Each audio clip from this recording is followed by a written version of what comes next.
Good evening, everyone. It is Tuesday, August 6th, and I wanted to make a follow-up video on my previous post about where do older men meet groups of other men. I'm 29. I wouldn't say I'm lonely, but I have friends that I hang out one-on-one with, or maybe with two other people, but I don't have big groups. So I started asking myself this question, and I found some answers, and I wanted to share it with you all. Okay, so place number one.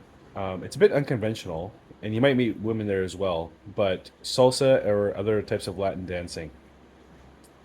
Now, in Latin dancing, obviously, it's usually a male leading a female dance partner, but also what you'll notice as you get better over time, um, you just start camaraderie with people, right?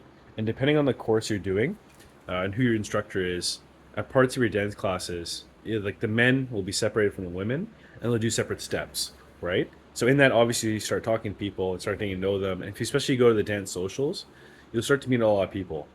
Obviously, you're going to meet a lot of women and potentially date them if you're a single man as well. So that avenue is an added benefit as well. But yeah, if you're a lonely guy and you just want to go out there and have some fun, and that's the thing too. Latin music, it's very late, especially salsa, bachata, merengue, cha cha cha. It's very fun, lighthearted. Even if you suck, like I'm not a great dancer at all, but I always have people tell me I'm a great partner to dance with. And if you're practicing your moves with other guys, you can meet up people that way as well. Um, the second way is actually through meetup groups. So I've done a few for Spanish lessons. And again, oftentimes in meetup groups, in addition to whatever you're learning or whatever activity you're doing, it's very common to also kind of hang out after and people exchange numbers and meet up with people outside of that meetup group as well. So that's really common. Um, Obviously, I do Spanish, but there's ones for hiking, sports, other types of language exchanges. Name what you want. There's probably a meetup group. So yeah, that's the second recommendation. My third recommendation would be motorcycles. Obviously, again, it's not one of those things where it's kind of regulated just to men only, but men do kind of dominate the motorcycle world, and it generally takes. I mean, people get motorbikes when they're young too, but to actually get all of the safety training, the gear, um, and the actual motorbike itself, the insurance, maintenance, etc., it takes a while to build up that capital and that income to afford all that stuff. So at least what I've found is it's generally people maybe 25 and above that are riding quite regularly. And in addition to, after a while, if you start going to meetup groups and stuff, make friends with people in the community, you'll be invited probably to like a writing group. Maybe this could be on WhatsApp or Facebook, and people will just post in there, right? Say, hey, okay, on next Sunday we're going to ride to this location. We're leaving at 7 or 8 a.m. Meet here, and we'll all ride together, have lunch, go to the lake or whatever, and then head back, right?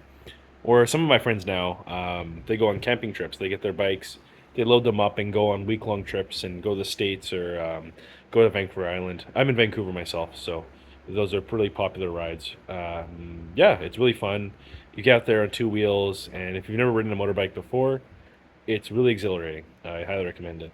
And again, it's a personal choice if you want to do that or not, but it's a great way to meet people.